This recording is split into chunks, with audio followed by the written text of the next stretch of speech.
if you shoot a wedding for 10,000, but you want to be shooting weddings for 20,000, like you should show up with the mindset of like, I'm shooting this like I'm the $20,000. But if you're going, no, that's not even what I'm thinking about. I'm the 20,000, I'm the 30,000, I'm the 40,000. What would that person be doing? Like, they would have 4 people and they would all be amazing, and they would have this and they would have that. Like, so show up like you're already that thing, and then you're gonna create that product. Stepping into it, and I think also it kind of gets back to how you focused on like creating that work and like getting to that level of identity instead of focusing on the money. Because when you focus on the money, I think sometimes you'd be like, well, I'm only getting paid like 10,000 for this wedding, so I'm not gonna have this team. And I'm like, that's not what they paid for. But you're just focusing so internally of like, how are you getting compensated for it? Versus if you go overflow, how can I make this person feel like they're getting like 10 times what they invested? And when you focus on that, that's where you can step into it, and you're actually focused looking forward, not behind. Well, welcome to the show. Today we got Lance Nicoll, who's an awesome human, really talented photographer, teacher, speaker. You've been doing this for like a while, haven't you? Yeah. Like how many years? So I've been teaching for total 16 years at a college. This is, I think, either my 11th or 12th wedding season that I'm like getting into the midst of right now. So. Yeah. Well, thanks. Yeah. Thanks for being on. And yeah, Thank you for having me. Yeah, you also are a teacher too, which I think is really cool. And one little note to brag on you. We worked together, was it 2 years ago now at Stanley Ranch? And I just like, I love having the opportunity to, and like we met and stuff like in Santa Barbara and stuff and hung out. But I just love when you get an opportunity to work with someone, because it really shows you like a little bit more of an insight. Like there's an online version, but I just appreciate like how calm you are like on a wedding day, even though they can be crazy. But that was just one thing I noticed, like when we worked together, just like how calm and just like go with the flow. You're just so like kind of us, like, especially when you haven't worked with someone together. I know also video teams can kind of be a wild card. So when you just had that humility, so I really appreciate that. I appreciate that. That's really nice. I genuinely loved hearing that. And to y'all's credit, like it's, you know, I'm super easy. I never have any problems with video. But you're one of the teams where like when we were shooting together, that was the 4 or 5 of us, like it felt like a single unit, and that's really nice. Where it's like we're like not even just like, hey, let me not get in your way, let me not get in your way. It was like a genuine collaboration, like fluidly. It was really nice. Oh, I love that. It means a lot. That's definitely like our goal, and it's fun. Like me and Jessica usually working as a husband and wife team too. It's like we already get that down, so it's really cool when you get like that similar just like chemistry with like a creative team, because it is really cool, like you said, where it's not just getting each other's way, but like, or not getting in each other's way, but like adding to it, you know. And I think it's really cool where it doesn't always happen that way, but when it does, it's really cool. Well, for sure. Today I got a random question for you. Might be a weird one. If you weren't I appreciate you taking the time to be here today, but if you weren't here right now, what would you be doing? Like literally like today? A day in the life of Lance. Yeah, like literally, like, I mean, I like to say like, oh, what do you spend your time doing? But like literally right now, if we weren't on this like call right now, would you be on a walk, you know, with girls? Like, what would you be? That's a great question. So I probably would be on my computer emailing, just sending some stuff out, finishing up some catalogs for people. Probably what I would be doing. I recently, it's kind of ties in where we're trying a little bit abstractly, rented a studio for painting as like this like kind of side thing. I had a friend of mine post something almost like very cliche, like a couple years ago on Instagram, and I like screenshot it and kind of took it to heart in this challenge of like, you know, what if everything would work no matter what, like for sure. And I was like, no, I'd want to try this. So I have an art background, not try it, but like, so anyway, this morning I was in my studio from, I'm in Central Time, so from 8 till 11. So I would have painted for 3 hours. And I'm kind of in the midst where I don't have as much editing. So that's why I kind of have that space. Next month, it won't be the case. So cool. Yeah, that's kind of what my day would be. Yeah. So I do remember you talking about painting. How long have you been, so was that like a couple years ago when you saw the post you started painting, or is this a more recent thing that you picked up painting? So I went to Tulane for fine arts, and so my background is in arts in general. I painted a little bit. I did more mixed media and digital media. The physical space in terms of renting it was just last month, I think. Maybe I'm like 5 weeks in. Ooh. But like I had... That's exciting. Yeah, I had like a year ago, I had converted my office into a hybrid studio. So I knew I wanted to do it. And actually, this is so the full story, since we're talking about Yeah, I want to hear it the full story. is I had seen this thing. I'm like, oh, I know I want to do it. So like I bought a bunch of like art supplies. I'm really, really good at being bad at something. Like I'm really comfortable with like jumping in. Like I just took up and I just probably like most of this. I'm not good at doing something a little bit, right? So like I just took up volleyball in Let's December, say and I'm already like 3 days a week. I Olympic hired a team. coach.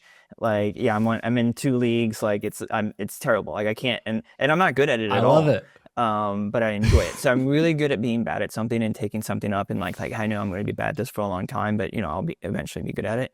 But the painting thing was like the one thing I've ever had this like mental hurdle because I was good at it before, right? And it's like it took me a Mm. while to even like kind of sift through why. Like I went and got the materials. They sat in my office and they sat there for like close to a year. And I was like, I've never had this kind of hurdle before. Like, what is this thing? And I finally was able to kind of reconcile. I'm like, oh, I'm gonna have to be bad at something I was good at. Like I'm very aware of that. And that was hard to know, like, hey, I've already seen myself be successful here, and I'm gonna have to be unsuccessful for a while. So after I recognized Mm. that, it kind of helped me get over it. So yeah, one day I like went in my studio and I just thought, if I'm doing this, and I just started like taking out, I took everything off the walls. I cleared out a whole section. I'm like, I'm just putting this in the attic because if I don't do this right now, and so then so I put up sheets on the walls, the whole thing, and just so last month is when I like said, okay, ready to like go get a space and just have that, and no real Mm. expectation, but just actually doing it. So yeah, Yeah, I love that. I love that. That's such a cool thing that the ability to like be okay being bad at something and commit to it. But really interesting. Like, was that a conscious thing that you always realized that you had a hard time doing something that you used to be good at, or is it no, like no, something like it just was clicked, or what? it was a struggle. Like however long the art material sat in my office untouched, it was like I would start them like, why am I not picking this up? I didn't understand what the hurdle was. Like there was some barrier there, Mm. and I could not reconcile with it. Like it took me a while to. So but once it clicked, like, oh, this is why. I was like, okay, and then I can kind of sift through this, and it took me about a month to kind of like once I realized it, process that, and like, okay, let's just get after it. Yeah. Yeah. What made it click? Like, was there something like I a think moment? just time. It's just yeah, staring at and literally walking in my office and staring at the stuff and having to like fight with this thing, and yeah, Yeah. they just clicked. Yeah, Yeah, that's yeah, really good. I love one of my favorite quotes along the lines of what you said earlier was like, if you knew you couldn't fail, what would you try? Or like, what would you do if you knew you couldn't fail? yeah, Like that, like kind of along the same vein, where like, well, oh, there's a lot of things I would do, yeah. but so often we just hold ourselves back. But I think that is such a cool thing to, yeah, I don't know. I definitely relate to that though, where I mean, I'm not as good at you at just doing things I'm bad at either, but I'm really bad at like for instance, like I was like an athlete in high school and Yeah. stuff, and I was like took it really seriously. So I was like working out all the time and all that stuff. It wouldn't show because I was still skinny then, but I wanted it, somehow I worked out a lot and I still didn't show for anything, but I was in shape. And then after I was so over it, so I just kind of stopped working out. And then Hmm. I've been finally like, okay, I need to like start doing it. But I just have, I mean, it's still a mental block that I'm dealing with, or I'll go in like a couple days. But Yeah. I feel like such a dad because I'm like, dude, I do like 20 minutes of Apple Fitness and I feel like I'm dead. And I'm like, how did I work out for hours? I'm like, this is so embarrassing. I'm Yeah, like, I yeah, went and yeah, played yeah. pickup basketball with one of my buddies for like 20 minutes and I Uh-huh. was like huffing and puffing like I just ran a marathon. Yeah. But it's such a hard thing to like, and I don't know if it's pride or what you're used to, especially if you have like a high standard of like, oh, if I'm going to do something, I'm going to go all in. Yeah.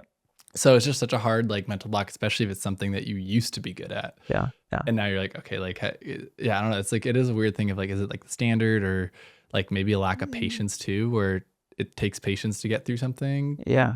like the hard part. I don't know. It's such an Yeah. No, that's interesting. Yep. interesting thing. Yep. Yeah. I don't know. That's, so it's been a month now that you've been doing that, So it's been so or you took the stuff out a so month. the Like I know you've the been doing it whole for a while, but when did you get a space? yes. So the actual physical space is like a month ago.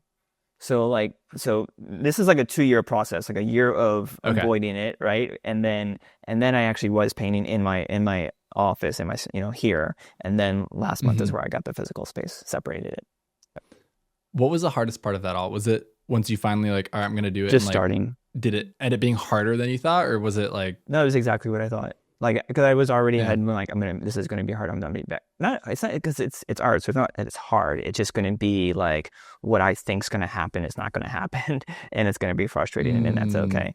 But once I started, open the sketchbook up, whatever, it wasn't any easier than I thought it was gonna be, but it definitely was just it just went. It was mm-hmm. yeah, No, yeah, I love it. I think sometimes we like make up in our heads like all this like this narrative of like how much work it's gonna be, or just all these things, and you realize like, yeah, you've been sitting there for a year or whatever, and you're yeah. like, okay, I need to just like get over this Just hurdle and go, do it. just go. Yeah, yeah. How's that? How does that affect? Has that like had any like impact on your like photography or like business, like kind of doing that, or how's it? No, no. I mean, it's very clearly just something that I'm enjoying, right? So it's a hobby, Mm-hmm, or probably a little bit more than a hobby, but it's a hobby, is sectioned in that way. So, yeah, photography, work, business, teaching is all family, all priority, and so mm-hmm, it's just finding time around those things for when I want to do that. And so I like in March when I was busier, I didn't do it, and then I know like right now I finished some weddings. I got those. A lot of those the catalogs are out. Um, I'm aware that you know in a couple of weeks here, the same time is not going to be allotted to that other thing. So it's just not the priority. It can't be. But yeah. So mm, no, I don't know if it's changed anything. I mean, I like the idea of feeling like it's when you have more creative outlets, it makes each of them richer. And so we'll see. Maybe I'll find out here as I kind of jump into the season.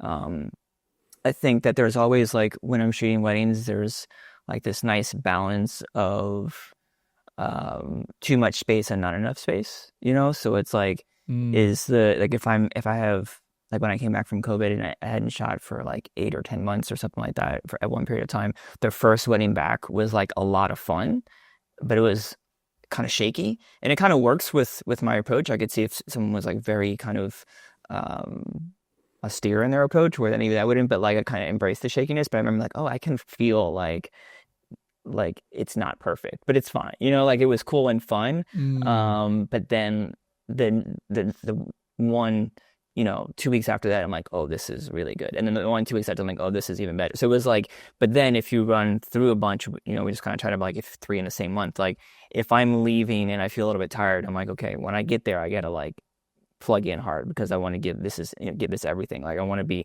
aware of nothing except for this story, and mm-hmm, just kind of dump everything else. So yeah, there's that nice kind of middle ground of like, it's almost like when you watch like a tennis major, like those guys aren't playing their best at the beginning, right? And so it's like that middle ground of like I wonder what round, this player is going to kind of play their best, right? So mm. there's something to that of like it's right in that sweet spot. So yeah, um, we'll see. We'll come back and I'll let you know if I feel like this is providing that kind of balance where I can like jump into that art of photography and give everything to it. Like there's a lot of kind of emotional give to the stories that we're Mm-hmm, shooting, but then like not bring it home and be able to. So I think that would be ideally is the best thing, right? It's like the plug in hard, give everything to it, be able to have like your full self available for that, and then when you come home, that you unplug from that so that you are recharging and I definitely think like teaching has always done that for me, like just having something to do something that's something else that's engaging, mm-hmm. physically leaving the house, mentally leaving photography, and able to plug back in, and so um, I'll assume that it's going to help quite a bit. But as I'm talking, Yeah. I'm thinking like I've always kind of filled my time and my spaces in my life with other things. There was a period of time, probably like 10 years ago, I was like, man, I never have any time to do nothing. Like this is what's wrong, so I'm like, I need to find that time. Mm-hmm, And then every time I did it, I would just fill it with some other activity, whether it was going coaching or whether it was going, like playing volleyball or whatever, like joining some team or whatever, or starting another mm-hmm, business because that happens, or at something. And then I just kind of like realized, like, oh, I'm not good at doing nothing. If I have a block of time in my life, like I very clearly have, 10 hours a week empty. I'm just going to find something to plug in there, and that's fine, and that's cool, and that's what I love to do. And so Yeah. those having like those different blocks, like going from photography to teaching to painting to anything else that I'm doing, it just allows me to be like really, really focused when I'm doing that other thing. Um, Yeah. which goes to Yeah. You really touched on. Yeah. sorry, yeah, Go no, ahead. but I've used this comparison Yeah. before. It's kind of a good like it's not sort of an analogy, but they've done studies where like if you have, you know, 20 hours of work to do like in your work week, and you go into work for 20 hours, you get it done in 20 hours, right? And not only that, but when you leave, you feel really good and fresh. Like you have that chemical receptor that's telling you like task completion um, makes us feel good. Like there's a chemical reward system for task completion, and also when you're doing that, it makes you want to complete more tasks, and so it's a Yeah. snowball. But if you have a 40-hour week and you have 40 hours to complete the task, and you're given 20 hours of work, you complete it in 40 hours. So like the time it takes to complete a task will expand to fit the time that you have for it. And it will get the reward, but then it'll kind of start going backwards. So it's like you wind up feeling tired, right? Like you completed the task, but there's this Mm, other kind of, it negates it, where you're like, you feel tired and you don't know why. It's because you're like, your wheels are spinning and you're like filling in that time with nothingness. So I do think being able to like stay sharp and like, okay, boom, plug in here, plug in here, plug in here, it just snowballs and helps everything else. yeah. No, I remember you touched on that in Santa Barbara. I thought it Yeah. was so good. It reminded me. Have you read Atomic Habits? Yes. Yeah, it's like it's so, but like you kind of applied it in a really interesting way, especially for like our field where you could have like something like, yeah, you maybe only need to work for 20 or 10 or even 5 hours, but you have the time. And I Yep. definitely relate to that where if I like to have like, I like the idea of like having calm, but I end up just filling the time where like, okay, I'm just going to watch YouTube or like work on random things that don't need to get worked on, Yeah. or I'm Yeah. like Yeah. spending too much time, or if I have a list of things, if I give myself like 20 minutes to knock out like some texts and emails, I could totally get it done. But if I Right. don't put that constraint on it, it could be like 1 o'clock and I'm like, wow, I like didn't get that much done for, you know what I mean? And then Yeah. you're like in And that it feels negative bad. cycle where it's Yeah. not Yeah. positive. Yeah, it feels bad. And I think that's really cool. You touched on adding those extra things where intentionally creating structure, I guess, like where, okay, well, I'm thinking of like, what is actually important? Okay, painting, or like, even if it's like volleyball or something where, okay, if I look, it's easier to plan more strategically of how I want to spend my time Hmm. versus in the moment. It's really hard to make that decision. And I kind of think of it as like, I was talking to, what was I talking to? I was to about like integration and the idea that, oh, Garrett Richardson, that's who it was. I was talking to Garrett Good Richardson, guy. and he was talking about like how like he kind of like pushes back on the idea of balance and focuses more on integration, Mm. Oh, that's which I awesome. thought was really cool. And I've been thinking about it more and mulling it over. And I almost, have you heard that story of like that professor who like took the like sand and rocks and like put the sand in first and he couldn't fit the rocks in, and then he put like the big rocks in and the little rocks Yep. and like filtered it in, Yep. and just identifying, okay, what are your core main things, and then you can like figure in the rest. Yeah. And kind of like what you're talking about, if you put those main things in first, you're gonna feel more fulfilled. And also like, yeah, if you're like, yeah, I don't need to spend all this time doing emails, right? Or Hmm. like whatever that looks like. And you can then be like, okay, I got it. And I have like, give myself permission to like be done with that. And now I have time Yeah. for other things. Uh, Versus if you go in without a plan, you're kind of like, okay, well, you don't feel as fulfilled, or you don't give yep. yourself that constraint where you just kind of get, you fill up the time. I forget what that principle is. You touched on it where you just use the amount of time that you have for something. Yep. Yeah. Which I There's a think is there's like a a title really for it. I can't cool, remember the name of it. yeah, there's all Yeah. those cool principles, but Yeah. yeah. And I try to have like, I'm sometimes really good at it, like having this like internal alarm in my head where if I'm at my desk at my computer and I catch myself for like 2 minutes getting nothing done, like you're like, I know Hmm. I can do something. I know I should be doing something. Or you had a task and you completed it and you're in that like in between. I'll sometimes have that kind of internal alarm that goes up like, oh, I'm doing nothing right now. And so just need to get up, just Mm, physically get up and walk out the room and go do something else. yeah. Like go pick up or go, whatever, do something else, go for a walk. Hmm. And then if clear tasks click in, then you go in and do those tasks. But like, it's hard. Sometimes Yeah. I'll realize, oh, I've been sitting here for 15 minutes not getting anything done. And so I needed to just get up 15 minutes ago. Yeah. Yeah. No, I love that. And I think sometimes though we feel like we need to be productive and we need to grind and keep pushing. So you just do what you're talking about. Where Yeah. you're like, no, this is what I'm supposed to be doing. And like Yeah. running a business is hard and all this stuff. But giving yourself that permission is huge where it's like, okay, like I could do more with less. And one of my favorite like studies was like, I forget, there's a word for it too. Maybe there's a word for it. I don't know. But it's talking about how like most of like only 17% of like your ideas you come up with happen when you're working. I think it was 17%. So that means like whatever the math is on that 23, 83. No. Yeah, 83, right? Yeah. 83% of the Yeah. time. Anything. I'm not a math guy. 83% of the time is when you're not working. So it's when you're on a walk or you're painting or do something else because then your subconscious is like working on it. And I think it's the same thing with like that dopamine reward system where if you don't think you're doing it and you think you're being lazy, it's not going to be helpful. But if you can give yourself permission to know, okay, me like stepping away from this and doing something else is actually going to help push the business forward is a really cool permission thing. Just when you like, at least for me, if I can understand the science behind why it's working, then I'm like, okay, like, no, this is good. This is good why I'm doing it this way versus just trying to like go harder and try to tell myself that I need to like keep on doing whatever you're doing. Yeah. Oh, for sure. So you got volleyball, you got painting. Is there anything else like in your life that you've like brought in that's like helped like I've fill always in those so those the blocks? yeah the volleyball is just a new thing that I jumped into just for fun, but I've gotten obsessed with it. But yeah, I mean, I've taught for 16 years. I've coached wrestling in different capacities or intensities, I should say, for the past 15 years as well. Um, Teaching and photography. I mean, those are the kind of the four main kind of blocks of time. Yeah. I love that.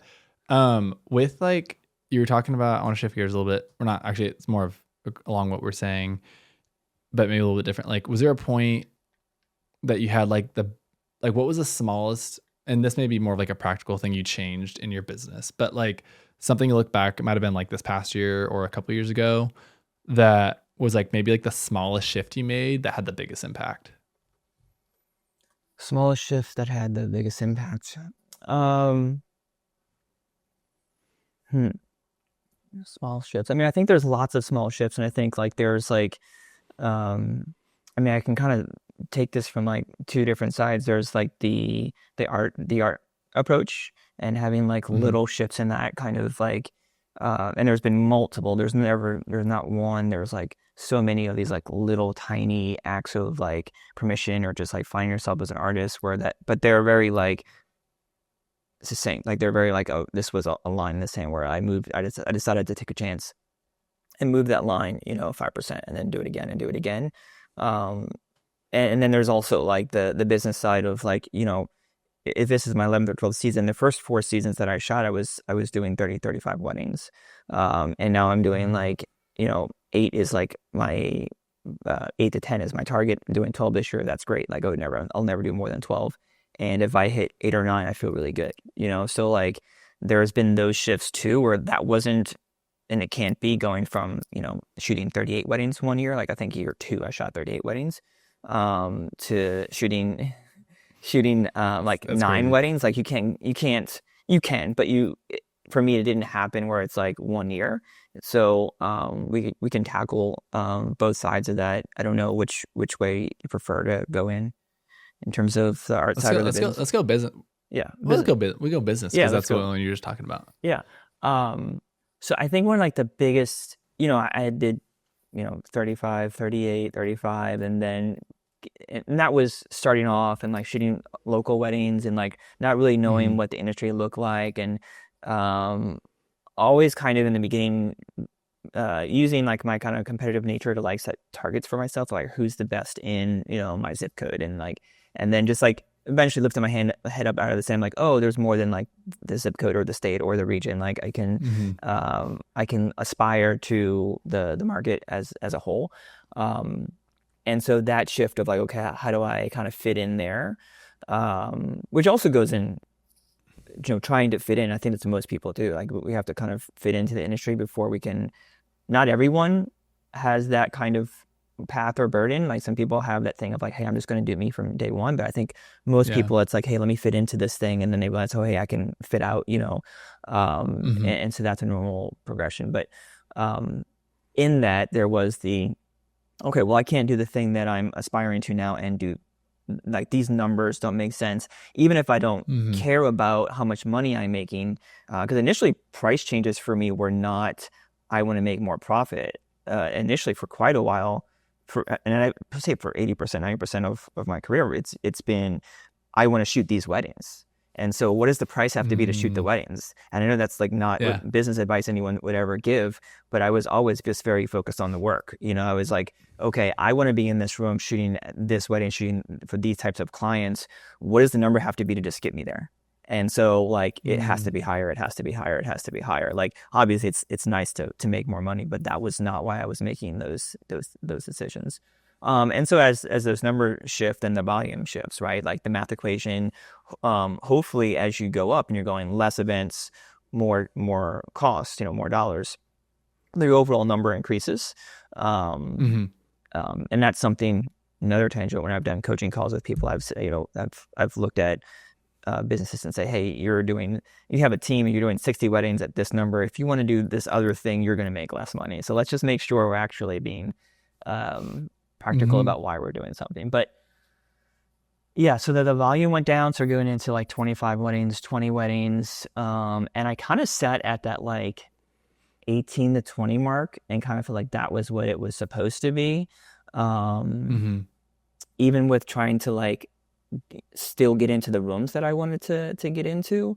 And then when COVID was one of the best things that happened to my, like, I wouldn't even say business. I mean, it is business, but like just my life balance, of like, Mm, okay, I obviously can't do 25 weddings this year, or 20 weddings, where like that's just not even going to happen. And like then sitting there, I'm like, okay, and I think I still did like 14 or 15 or something. And I was like, oh, this is way better. This is like so much better. And so like I don't know, going from like 25 to 14, if I was like ready to be like, oh yeah, that's gonna be better. I didn't have that mindset, and so it like forced me to get into that and be and like, oh, this is way better. Like we're not just like survive. Like it's like, are we gonna survive? Right? It's like, oh, we're fine. Like we're good, yeah. and I'm better, and we're better, and the business is better, and the work is better. And I was like, oh wow, okay. So like being forced to do that was a Mm, thing that was like, okay, cool. And so that allowed me over these last 5 years to be like, okay, my target is 18, my target's 15, my target is 12, my target's 9. And so like mm, now sitting there like I want to do 8 to 10. I want to have balance. I just want to be in those like the 8 right rooms or the 9 correct rooms each year. My conversion rate is just like plummeting, right? Um, and like I'm good with it, like I'm gonna, yeah. like I converted at 10% last year, which means that like I sent out 125 proposals and I saved them all. I save all my like they're custom, each one, It's really and cool. so I Yeah. save I Uh-huh. save them in folders, and I have every single one, and I can have converted, like I have different titles, like I put past and books. So past sounds so much nicer to me than like you Mhm. know, like I failed or love that. something. Yeah, like past. Failed. So I have the past folder, and so I keep. Declined. Yeah, yeah, yeah. Um, Rejected. so like means that like we want to do all the right things. Like, are my proposals right? Is my language right? Is my site right? Is there like a cohesive brand? Is there a cohesive voice? And like, um, but also like I'm realizing as I'm going towards the thing that I want, which is this 8 to 10 in the right room, like the conversion rate should possibly decline. Like if I'm converting Hmm. at 10%, if I had 120 inquiries and booked 12 events, which is almost exactly what the numbers were for last year, I don't necessarily want the inquiries to go down, right? You want Hmm. more. I mean, the more that's coming in, the more you can justify a higher rate.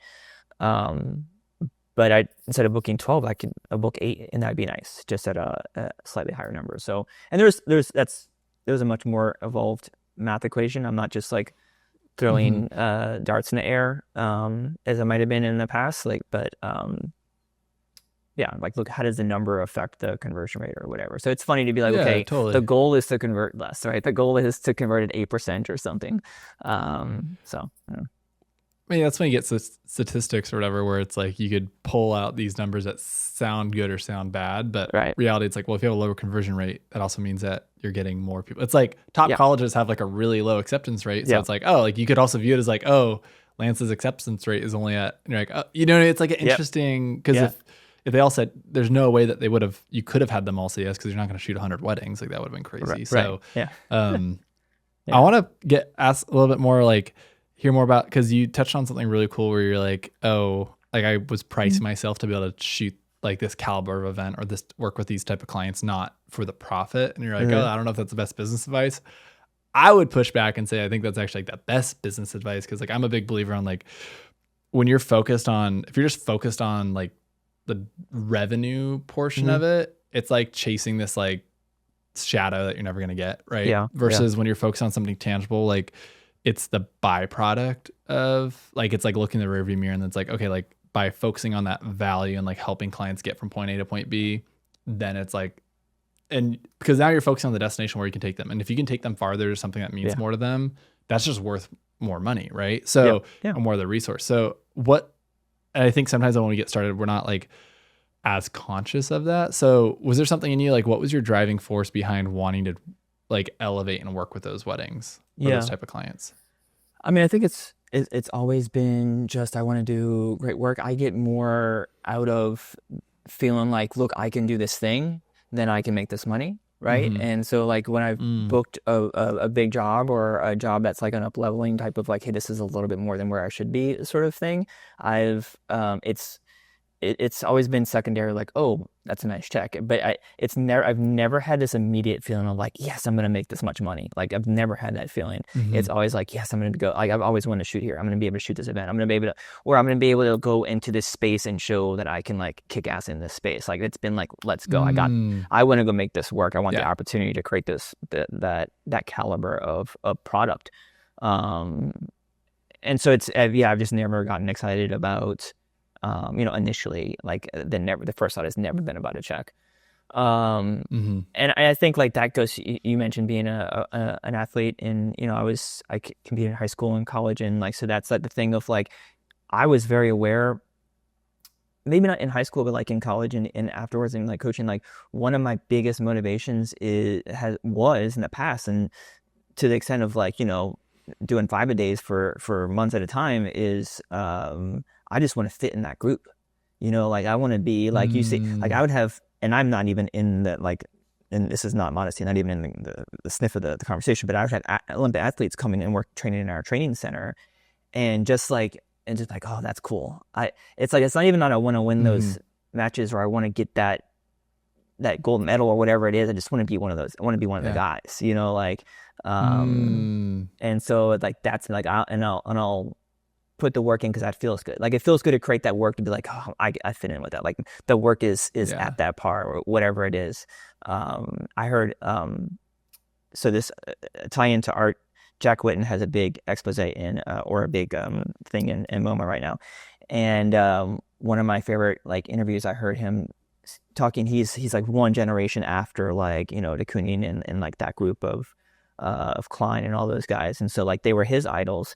And like there's this YouTube video of him talking, and like that was his thing. He's like, I just got to sit in the room. I just got to be one of the boys. That's all I ever wanted, and it's like, man, that sounds, and I think there's one way to look at it like, oh, well, you're placing your value outside of yourself. But I think like, it's all about, I know the word tribe is thrown around, but it's like, it's just about being with your people. And like, I think that's what makes life rich, is like my family is like my people, my friends are my people. That's all I really want to do, is just be in the room with my people and like feel good and feel like, I think that at our core, that's what anybody wants. So that was always the tie in there. Is that's always been the motivation, whether I knew it or not. It was like, hey, I'll pay whatever price or, put in whatever work so I can like, I want to be really good at stuff, because that feels really good. And then you get to be, like Jack Whitten said, one of the boys, which I like. Yeah. Yeah. Yeah. I do like it. Like you're touching on like identity and connection. Like I feel like we're like made to be like, to create and like take our vision, turn it into reality that serves others, and to live in connection. And like when we feel disconnected, like kind of was like from therapy, like there's like hurt, and like we feel like we're craving, like we're missing something. But when you have that connection, but connection comes from like this mutual understanding and having like a tribe, like you said, or having like being feeling like you belong because you have that same identity. Yeah. Which I think is a richer way to like approach something. Cause, this one book I love, Who Not How, like it talks about instead of trying to solve how to solve a problem, like find somebody who can do it. But it's cool because that helps. It's like about like hiring and stuff, but it also applies to like this other thing I was hearing, whereas instead of trying to figure out like solving a problem, like how can you become bigger than the problem, and like shift it where your identity is like, oh, how do I become the person that's like, that's super easy. Right. Or how do I become the person that's like, can do that? And that shifts instead of like just practical, like what are the steps I need to do? It's just like, oh, who is that? What would that type of person do? Right. Where it gets into like habits. I think he talks about it in Atomic Habits of instead of just trying to like, oh, I want to go work out more. I want to do this or I want to do that. Like if you want to start painting, if you're like, oh, I'm a painter, like, what would they be doing like I'm an artist. Like that's your identity. It's a lot different than like doing sports. Oh, I'm an athlete, which then you're aware of like ways that can sometimes hurt you if you're like, oh, I'm an athlete, but I'm like a washed up athlete and I can't work out anymore. And I'm like, okay, now it's like, okay, now I'm like, but it helps you uncover like, okay, what's that underlying service? No, I like that identity based thing is huge. That idea of like, there's a coach a long time ago, I heard say, act as if, and I'll explain what he meant by it, but it's I've heard it in so many other avenues since then, as an adult, more of like kind of what you're saying, like if you are a painter, if you are a photographer, if you're a great photographer, right? Like what would you be doing right now? Right. Or if you are if you're a $1 billion entrepreneur and you can't fix the toilet, what would that guy do, right? He wouldn't be in there for 4 days trying to fix it, right? He would have just called someone already and have no pride of like, I should be able to do that. It's just good. Boom, do it. I'm good. And so it's like, hey, can I do the thing and also not have that like, well, I don't have value because I can't do that thing. No, you're at a higher level of just how you view yourself, right? So the active as if which is great, is like, if it's, let's say you want to be a national champion volleyball player. And so in your mind, you're like, it's 2025. I am the 2027 national champion volleyball player. And so every day you wake up like, I'm already that thing. Like I already know I'm in 2 years, I am that thing. Like it's done. It's already happened. So when I wake up tomorrow, what did the, it's also like, I'm thinking of that Jim Carrey, the acceptance. He's like, when I wake up, I am 5-time Academy Award winning. Anyway, it's this whole thing of like, he's self-projecting, like what will it be like as he lives his life to be the 6-time Academy Award winner. But it's hey, if I'm the 2027 national champion, what is that person doing for breakfast this morning? Now I'm sitting at, and now it's noon. Well, what is the 2027 national champion doing at noon in today at, what are they doing? And so you've already kind of made those decisions that you are those things. And so if you act as if, right, if you act as if you're the top wedding photographer in the world, well, what are they doing when they show up to a wedding, right? So like it kind of putting that into things that have helped me with like, okay, am I investing in this event so that I'm shooting it like I'm already in this other room, right? Or like, if we want to, it's easy to boil down to numbers, even though that's not like the language I speak to myself. But like, if you shoot a wedding for 10,000, but you want to be shooting weddings for 20,000, like you should show up with the mindset of like, I'm shooting this like I'm the $20,000 photographer, videographer. And so then that should make decisions easier, where you go like you can look at it one way and say, hey, okay, I get paid this much, I get paid, I'm getting a $5,000 check this month to cover cost and my team. And so I can't bring in 3 people and a drone photographer and whatever else. But if you're going, no, that's not even what I'm thinking about. I'm the 20,000, I'm the 30,000, I'm the 40,000. What would that person be doing? Like, they would have 4 people and they would all be amazing, and they would have this and they would have that. Like, so show up like you're already that thing. And then you're going to create that product. And it's one of the better ways to be like invested in your marketing, right? Like, so like, hey, are you allocating money to go to a workshop, or you're going here, or you doing professional development in some way, or are you just also showing up to your wedding and going like, hey, my profit margin is going to go down for this year because I'm going to invest in my team and I'm going to invest in whatever that other thing is. And that's fine. That's how I'm allocating these monies, because I'm going to act as if. right? I'm going to act as if I'm already the 20,000, Mhm. the 30,000, the 100, whatever that is, the national champion, the Olympic champion, and just already do that thing. Yeah, I think that's a cool distinction because I think there's like on one side the fake it till you make it, Mm-hmm. but then which is like okay, like which I think like I'm a believer in like to a sense, but it's that what you just described is more of what that actually looks like because you're not faking it, you're just stepping into it, Yeah, yeah, and yeah. you're stepping into it, and I think also it kind of gets back to how you focused on like creating that work and like getting to that level of identity instead of focusing on the money because when you focus on the money, I think sometimes you'd be like, well, I'm only getting paid like 10,000 for this wedding, so I'm not gonna have this team. And I'm like, that's not what they paid for. But Right. you're just focusing so internally of like, how are you getting compensated for it? Versus Mm-hmm. if you go over overflow, how can I make this person feel like they're getting like 10 times what they invested? Right. And when you focus on that, that's where you can step into it, and you're actually focused looking forward, not behind. And Yeah. I think it almost reminds me of when you're talking about that, like looking to the future. It reminds me of when I was learning how to drive, and I think my dad or someone told me like, I don't know you, I would like look really close on the road. Uh-huh. Like I was just looking like a couple feet ahead, Yeah, and it was yeah. like, oh, that it'd always be a correcting and stuff. And it was like the simplest advice where it was one, it wasn't telling me what not to do, it was telling me what to do, which I think is always like a great way to get advice. Cause sometimes when you focus so much on what not to do, it's like, oh, don't do this. You're like, well, Mm-hmm. don't think about pink elephants. Then you're But gonna do it. Yeah. instead, it was just, hey, yeah, why not look like a mile ahead or look like 100 yards ahead. Just focus on that. You don't need to look at the line because when you're focusing out there, like your subconscious and your peripherals will take you there. You Yeah. already know what's there, right? Yeah. It's so immediate. Like you're just gonna. That's like you're responding to it and reacting because it's like Yep. where you're going. And it's such a good advice. We're like, wow, this is so much easier now. And I think that's Yeah, where we get yeah, caught yeah. up. It's like this is so difficult. Like we're trying to balance this on this teeter totter, and it's like almost like we're walking really slow. Versus if you just look forward and just walk like Yeah. you're just focusing on that destination. Oh, like it's actually not too bad. And Yeah. it's the same thing, like you said, it helps you simplify questions because you're not like hyper analyzing every single little decision because you're just focusing on what's out in front of you, Right. like 3 years out. Yeah. And then it's like an obvious, like, oh yeah, that person would make these decisions to get there. So yeah, I'm gonna turn here, turn there, because it's just you're just naturally flowing. Versus, wait, how much should I turn to get to this thing? And you're like, it burns you out, and that's where I think people can feel really burned out when they're really trying to like hold on really tight and figure out every single thing, and they're having like decision paralysis, and you like get into willpower because you only have so much willpower a day. But if you're focusing on like identity first, everything else just flows naturally. Yep.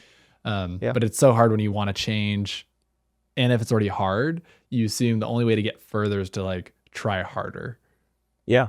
Yeah. And I think that's the thing where it's just yeah. Sometimes it's stepping back, and that's hard to do. Yeah. And like taking a bigger picture of like, okay, where are we going, and using that as like an inspirational, like, okay, that's like something I'm excited about, but also I'm not going to measure my success and my worth based off of that destination of where I'm not there yet. Yeah. Because the whole point of focusing on that distance is like, where am I going to step into? That's not where I've been yet. So why would I measure my success off of that? I should measure my success of like, hey, we already came like this far along the road. Yep. That's really cool. We're making forward progress, but that destination isn't for like I only charged $10,000 for this wedding, but I really want to be charging 40. So like I'm a $30,000 failure. Right. Like, no, Yeah, you yeah, charge yeah. $10,000. There's Yeah, like yeah, 80% of the market that charges under Yeah. 5,000. Like that's still a great win. So leverage that. Be like, hey, we did some things right. How do we like focus on that? But I love how that's you got an identity. having that, like knowing when to look back and knowing when to look forward, right? So that's really, I'm happy that you included that, right? So it's like, yeah, it's super easy to be like, oh, if I'm here, if I didn't get to this mark, then I failed, and forget like, hey, just look back for a second, you know, just look back. Yeah. So I used to do this thing when I would feel, I feel like I'm, and always a work in progress. I'm much more like just balanced as a person in general now than I was when I started my business, and that should be the goal for just as we are people or whatever. But when I would feel like frustrated, or I would feel like I'm not, I'm not getting where I want to be getting, or it's it's taking too long, or which is a silly thing, but like I would go and I would, like, if I felt that way, and this hasn't been in a long time, but I would pull up my Instagram. So this is my thing I would do, and just scroll to the bottom and just like look at the date and like, it's been 4 years, dude. You're good. I'm like, oh man, you're okay. Good job. All right, cool. And so it was always looking forward, but once in a while, I would just have this thing where it's like, okay, let's go to the bottom, look at that date, remember how long it's actually been, and look at where it was 2 years ago, 3 years ago. I'm like, okay, you're good, So like, yeah, remind yourself how far you've come and still have those goals. And I also think like when you're looking at like, hey, I'm the 10,000, I want to be the 20,000, or I'm the 20,000, I want to be the 40,000. If you set a target for 5 years and you didn't get there in 5 years, like that's okay. That's not a failure, because I don't mean this like tritely at all. Like the chase is the whole joy of it. Like I think most people that get something that they really wanted, whether, obviously we're talking about financial, so there's different. It's, we want the, but like that have like high goals in sports or any sort of, like when they get there, like it's good, but the good part was the chase, right? So like having Mm-hmm. that thing of like I'm getting after something, I'm making sacrifices, I have goals, like that's the fun part, right? It's not necessarily the end. Because inevitably for most Yeah. people you're going to get to the end and get, like you've already punted the line, that what is that where you get the The touchdown? goal. The goal line. Yeah. Oh, oh, The goal end line. zone, end zone. Yeah, Well, the the goal end line. zone, yeah, the Yeah. end zone and the goal line, they get punted every single time. So if you're always Yeah. like waiting to like hit that stamp or get to the, score the touchdown, like it's a hard feeling. Like you're never gonna feel good, So like embrace the Mm, hard part and embrace the like, hey, getting there is like a lot of fun. yeah. Yeah. But I think you touched on like the chase where I think it depends on like how someone defines like chase. If you think of chase as like I don't know, something that you're never going to get it. If you're not there for that versus like whether it's a chase or a pursuit, like I would define it as like success is when you're stepping in and just stretching yourself Mm. towards that goal. And it's that like, to me, it's like a verb that you step into. Like the destinations are never the goal. It's like what it does to you, right? Like setting like the whole point of setting a destination out, like if you're running and you're like, okay, I'm going to go to the destination. The point isn't necessarily to get, it's just to Right. stretch yourself to do that workout, right? So I think it's an It's interesting, to do the run, not to actually get to that spot. Knowing like you get, yeah, yeah. You don't jump on a it's like a scooter. funny, like, Yeah. yeah. And I mean, like sometimes, like the analogy can break down because yeah, if you go on a Makes road trip, sense. you're going to get to this beautiful location, but if you don't enjoy the whole point of like stretching yourself and growing, like why are you even doing it in the first place? Yeah. And I think it's like who you're becoming in the process. And like you touched on, like there's like the money and the art, but to me, I'm like, it's all the same where the money should just be a byproduct of like you exchange money because it's like a form of value and wealth, and it's that you're providing like increased value to whoever you're serving. Sure. Right. Yeah. And if you're stretching that to be like further and further, and like you said, like not hitting a point where like, okay, I hit this, like it's almost like the further you go, the more like humility there should be because you realize that there's more opportunity. Like I remember when we first started, I thought like even just for the wedding industry specifically, I was like, man, if we could ever hit a point where we could charge $5,000 and we could do 20, we'd make $100,000. I was like, dude, that would be crazy. Yeah. And I remember locally, there's only one or two people that are like charging that much in our area because we're in a small town.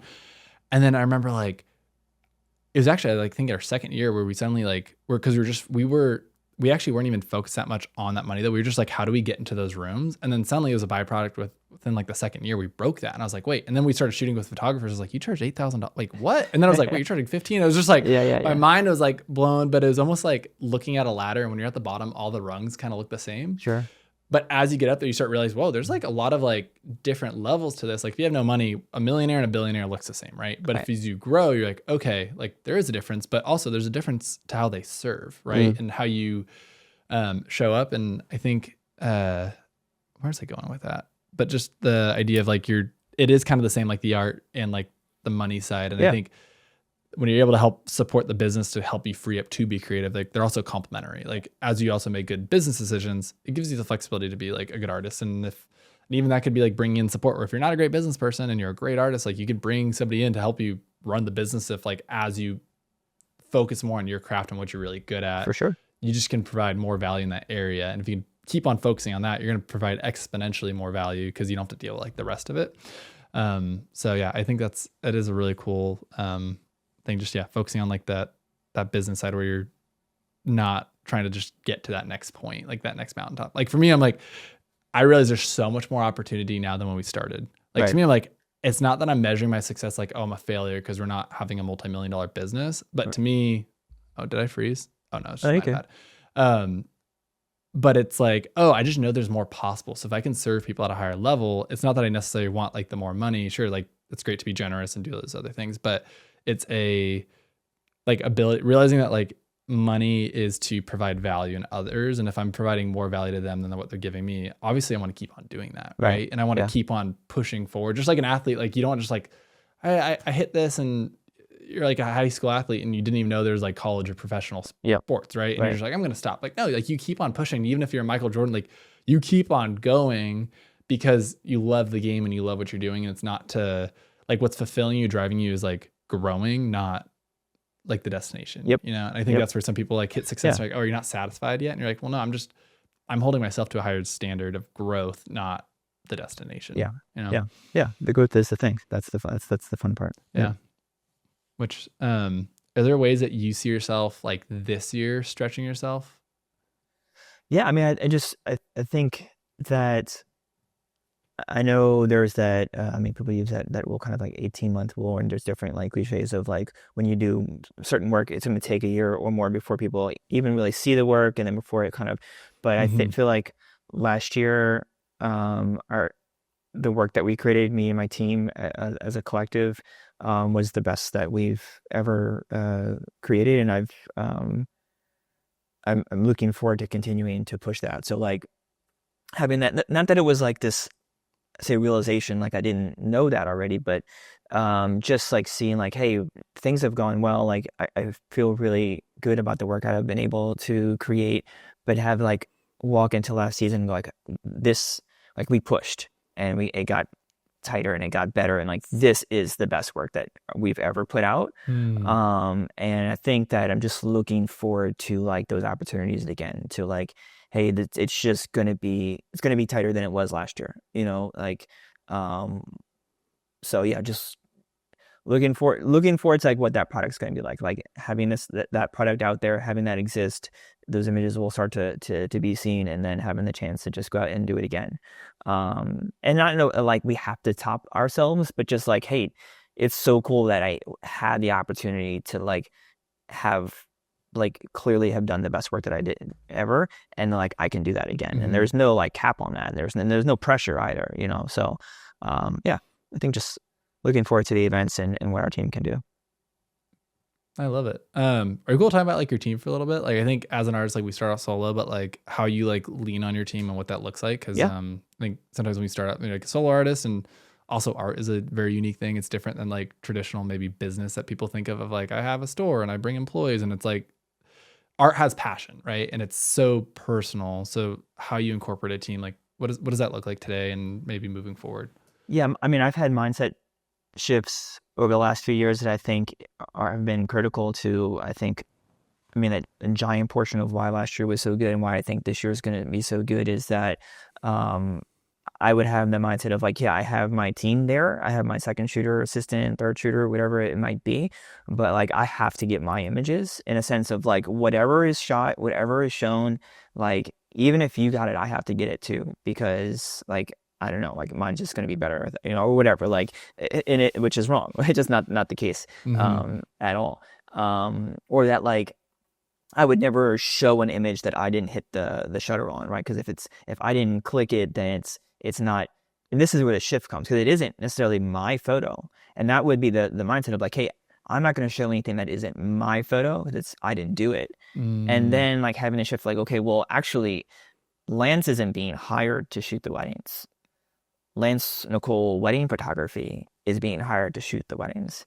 And so if I'm building great relationships and have great team members that I'm able to trust, there's also like a hurdle too of being like, no, I trust that you can go and get that. And I don't even have to like, not just be in the room, like I might be 5 miles down, I might be somewhere else, you know, I might be shooting, like you can't shoot the same thing at the same time. And so like that shift of like, okay, it's not Lance's photos, it's the client's photos, and it's Lance Nicoll Wedding Photography's photos. It's the business's photos. And and then even people like that I've been with I have a couple of people that have been shooting with me the whole time, and I know that they're awesome and I trust them, but to like give myself that kind of just that overall feeling of like, hey, this is the team's photos. This is the team was hired, like the business was hired, and like go and shoot it, and I'm not like going back to shoot it again, you know, because I don't know if they got it or not, you know, like they got it every time. So just like having that full trust and having that mindset shift of like, what I'm showing and what we're sharing and what we're sending is the business's product. And if we came Mm, together and we had team meetings and we're on top of our stuff and we know where we need to be and everyone has a full expectation of like how I want things to be shot and everything else.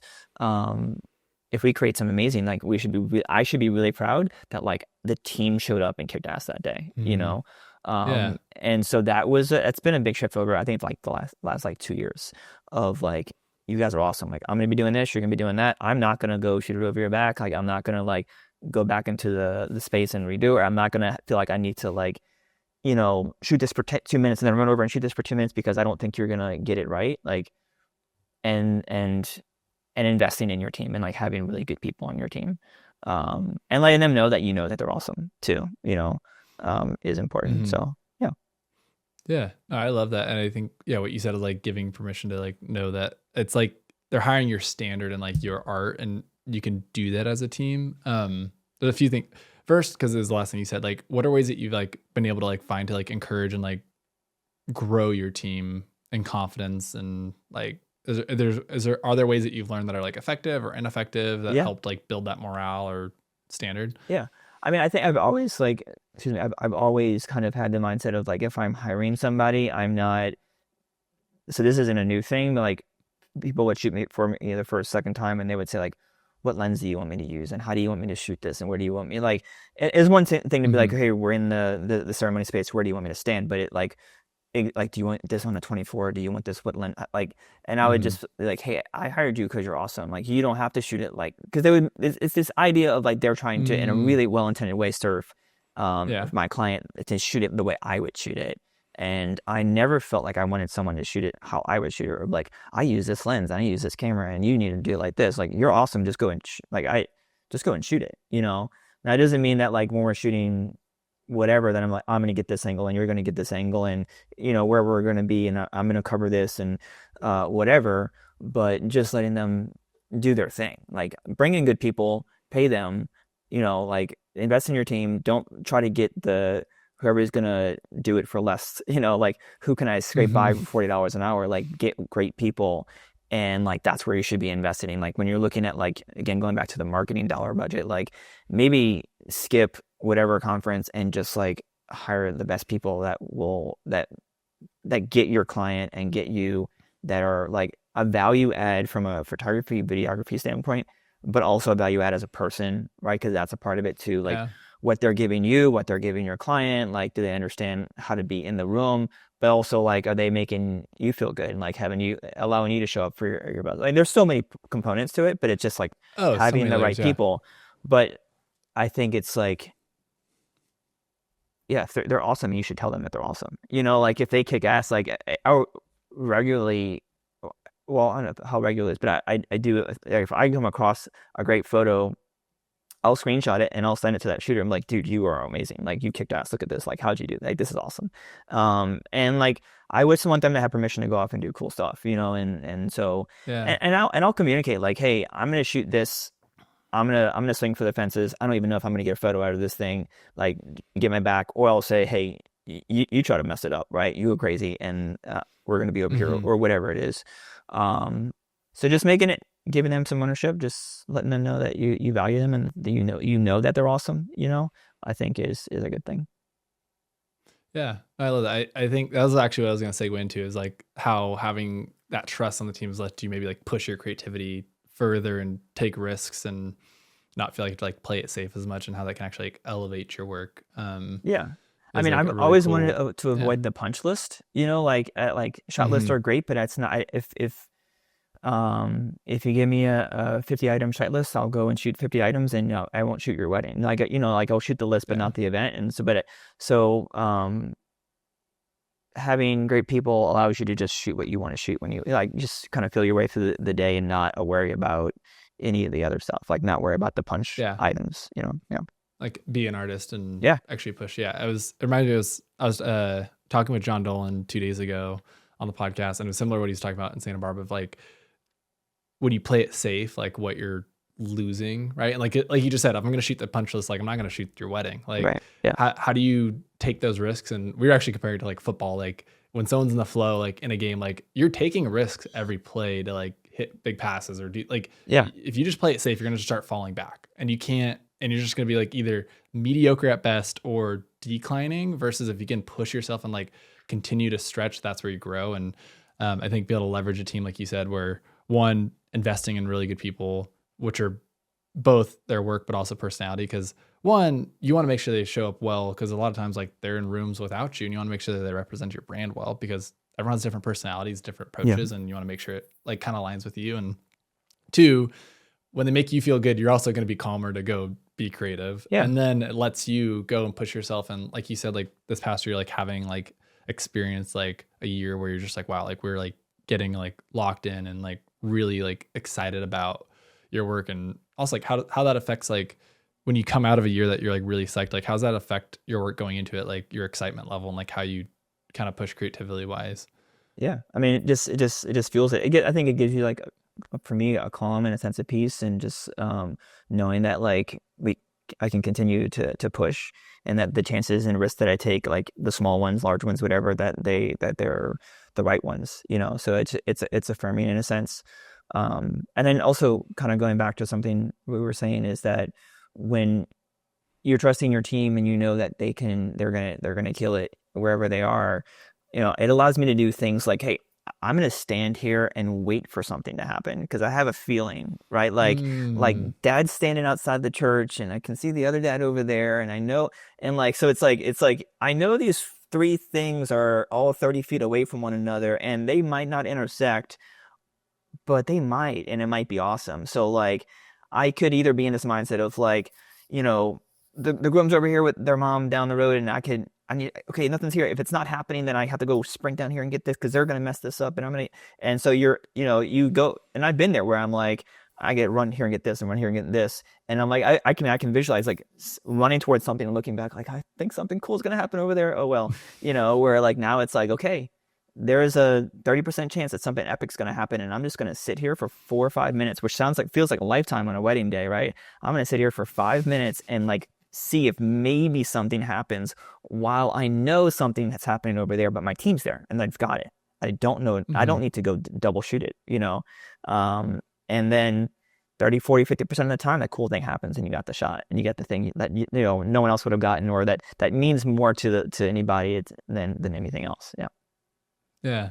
I like how you said like means more to them too, where it's not just like trying to force a creative angle or like, oh, I want to get this shot and like line it up, but you're like how you touched on it, it's like you're focusing also like what the client's going to value of like, okay, like the dads are over here, it's going to be this moment, and you're shooting for like what is actually going to be like 20 years from now. Hmm. Like that was a crazy moment that like Yeah. that you saw it, and you're like, it's this interesting like balance of orchestrating where you're not actually like orchestrating it, but you're just observing Yeah. very intentionally. Yeah. Like I love how you describe that, where you're like, you see this over here, and it's like most people would be like totally blind to that, but you're, but you can't even have that like clarity of thought if you're like running around like not Yeah. trusting your team, Yeah. needing to Yeah. get all like the shots, quote unquote. Yeah.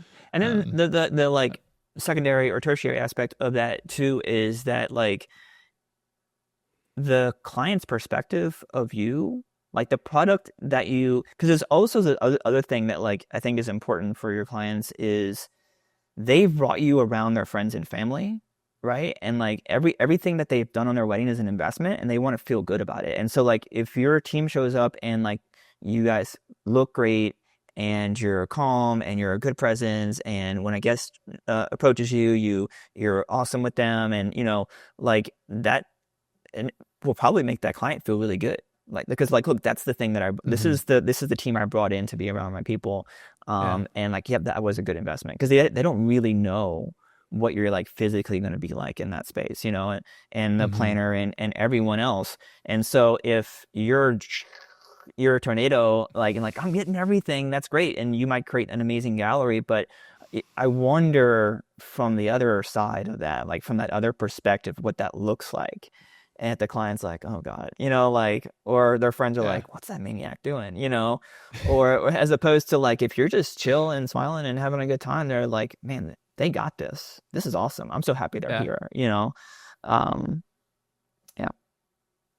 No, I love that. I think it's so funny where there's like obviously the stereotypical like photographer, videographer, whatever, that's like great, like the fun suckers here, like they're gonna make me take photos, and like, you know, it's, especially I feel like it's like the classic too, where do you ever feel like the bridal party too, if it's been a group that they've been through a lot of weddings, and you can almost sense like they're sizing you up, and like Yeah, if you're yeah, calm, it's like, wait, like you're not gonna make me like, yeah, this is chill, like I'm not like in yeah, trouble, like they almost like are yeah, waiting to be in trouble by the photographer, yeah, and that sense of relief when you're like, oh no, like I actually want you guys to have a good time, yeah. and we're like, it's just such an interesting No, I love that. balance I love where when it's like you yeah, could they either verbalize or you just know like I've this person's been in 5 weddings this year and they've all gone this certain way and they're just yeah, waiting for, 45 minutes of group photos and whatever else and then it's like when do you get them? Like when do you like get them to your hmm, side? Because sometimes it's immediate, like you said. It's like, oh, okay, cool. Oh, I can just chill. yeah, And then sometimes it takes a while. They got the skeptic, right? And they're like, "Nah, you're oh not yeah. getting me. I know you're still gonna."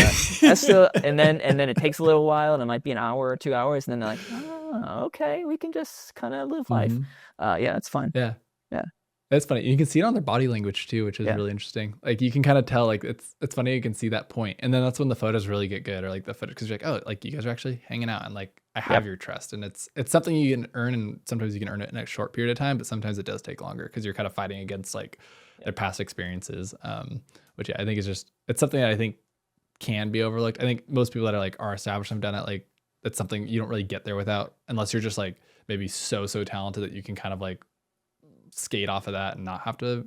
But I mean, I think I it's think kind of rare where I think you yeah, yeah. most It's most people have to get that, but because it's not it's just something where us. I mean, yeah, maybe I'll one day go like, no, there's a level where you can be so good where it just happens. I think it's not just like I'm in far less control of my photos than you know someone would think. I think, and that's how I want it. Is that like hmm, I'm taking a photo yeah, of someone else doing something, and so if what they're doing matter, so like I might be allowing them to hmm, be themselves, but it's still there's still some happenstance in there, and so it's but also the thing of like the bridal party or someone like kind of like relaxing and like kind of starting to be themselves. One of my favorite things on an engagement session, and I like I feel like 75% of the time I can like physically see it happen in real time. And sometimes I'll tell them if I feel like it plays into if it helps them. But there's like a line where it shifts where it's like now it's them. Right. In my head, I'm like, oh, that's you. Now I'm taking a photo of you. mm, Like we were yeah, taking photos. It might have been for 20 minutes or 30 minutes or 5 minutes or for an hour. And then like something happens like, oh, now it's you. Now you're in the photos. Um, hmm, and like when you like see it happen, sometimes it's a physical, like their shoulders drop or whatever, or yeah, and it's like, oh, nice. It feels like you've earned that one, you know. It's a really nice hmm, kind of thing to, and then also like that, like we get family photos taken, like it feels awkward, and so like to yeah, to have been on the other side and to know like it's actually really cool if you can have someone have a camera in front of you and taking your picture and like just then be yourself. It's not that easy, you know. yeah, So like, yeah, that's a nice little win when you see them like, oh, yeah. there you No, there you are. there's Yeah. so much of that human side, and yeah, I know. I mean, I'm the same way where I kind of hate getting my photo taken where you're just like, oh, it feels so awkward. And Yep. I don't know if it's amplified because I'm so used to being on the other side. So it feels like it should be familiar, but it is Yeah. so different. Um, but yeah, I think it's this interesting thing where there's like, especially even if you are more on that documentary approach, sometimes it can get lost of like, you're still a human though in that space. So like the photo almost has to be on autopilot, but being so aware of how you're like impacting people with your presence Yeah. and how are you like bringing calm, like intentionally instead of being passive, but like, it's this like active calmness, Yeah. which is weird. Yeah. It Yeah. sounds Yeah. Yeah. counterintuitive, but it's Yeah. like you're almost like being so intentional, like you said, of like, okay, I'm gonna earn their trust by like intentionally like, doing actions or saying maybe something or something Yeah. to help like break down those walls and add peace. Yeah. Which I Yeah. don't know has their own like some people are more outgoing and can be more of a jokester and some people are more Yeah. quiet and it's finding what feels authentic to Yeah, you. and that can But work. Like I've seen that yeah. work. Like where like I mean the thing that works for me is like I'm happy to be there and I'm calm and I just like tell people, hey, don't worry about me. And at some point they buy in and they stop worrying about me, you know.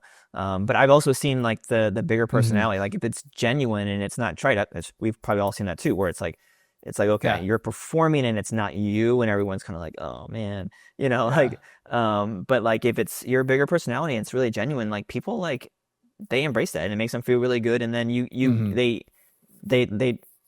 interact with you and then react and start to become themselves. So like it doesn't have to be one way. I think it's that genuineness. Like find that thing Yeah. that works for you that allows everyone around the camera to just kind of like not think of you as a photographer. Mm-hmm. Yeah. I love that.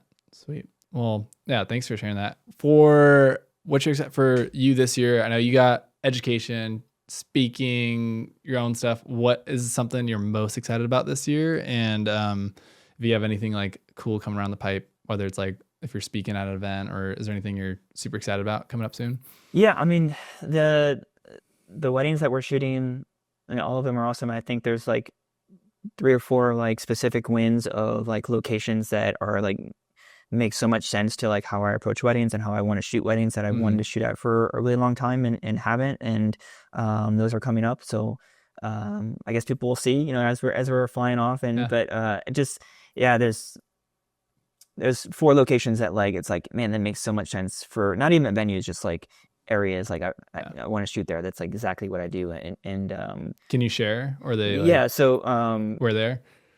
the Charlottesville and Sun Valley are coming up. I've been to Sun Valley once Oh, before, nice. but um, nothing that we could show. So the Charlottesville, Sun Valley, Highlands shooting there for the first time. So those are the first three. But Nice. yeah, just like you I know, love shooting new locations. It's fun. yeah. And there are places where it's like you know, I mean, most of the work that I do, a lot of them are private estate or at homes, but because it's our our weddings are so much about the family. It's like a lot of people's weddings Mm-hmm. are, you know, and I shoot city weddings, but like when couples are taking someone somewhere and somewhere that's a little bit spread out and it's a little bit quiet and Yeah. it's like personal and it's their family and like that just is exactly the thing that I love to do the most. And so it's like, you know, I should be in Highlands and I should be in Charlottesville and that's but this is the places that I've wanted to be at for a really long time. So really excited about this. Yeah. Yeah. Awesome. Sweet. Yeah, no, I love shooting in like families' homes. It's so cool. We did one in maybe it was 2 years ago now, but in Aspen, they had like this cabin. It was like the grandmother's, and it was just so cool because you have like family photos on the wall, and it's like they grew up there, and it's just like every little space is so Yeah. special compared to Yeah. like maybe like a property that's like okay, like it's a pretty hotel Yeah. or resort, but it's just different when it's like oh, like you ran through this hallway when you were like 10 years old. Like it's just such a Yeah. cool. And I don't know if Yeah. it's me having kids now that's just like shifts it a little bit different, but it just like gives I it love like when that you're little in extra. someone's home for their wedding and you see like the sister's wedding photo and then the mom and dad's wedding photo. Like that's this little reminder of like how like awesome this is. And like these photos are going to be up on there. Like they just, it means so much to like the story is so dense. Yeah. It's a cool Yeah, reminder. it gives like purpose behind it where it's like a sobering but like like powerful like wow like I got to create something that's gonna like Yeah. last Yeah. like forever like a long time, so that's real cool. Yeah. If people want to get in touch with you, how can they get in touch, They whether it's can't. like They your work can't. or coaching? They can't. No. No, for sure. I'm an open book. I love when people reach out. And um, so DMs are great. I mean, people can email me. I actually prefer if it's like creatives in the field and they have like questions or they want to chat or whatever. I like open up my Instagram inbox, DM me. I haven't been able to do it in a while, but I do it a few times a year. Well, I'll just have like a Friday and I'll just say like, you know, first three, four, five people to DM me will jump on like a 20-minute call. So like, and and I've done that a bunch. I love it. Um, and so like very genuinely to people, like when people DM me with questions, I respond to them. So yeah, please reach out. Love it. Awesome. And then so then it's we'll link make sure to link your website, Instagram, and all that good Oh, stuff thank you. Appreciate it. in the show notes. If I mean otherwise Lance Nicoll, but Yeah, photography, but everything's the anyways. yeah. Man, awesome. Well, thanks for your time today. It was a pleasure chatting and Thank love to just you. be able to pick your brain and share some of the wisdom you learned throughout the years. Yeah, man, I appreciate it. Thank you for having me on. I love that you're doing this. So I can't wait to see them all.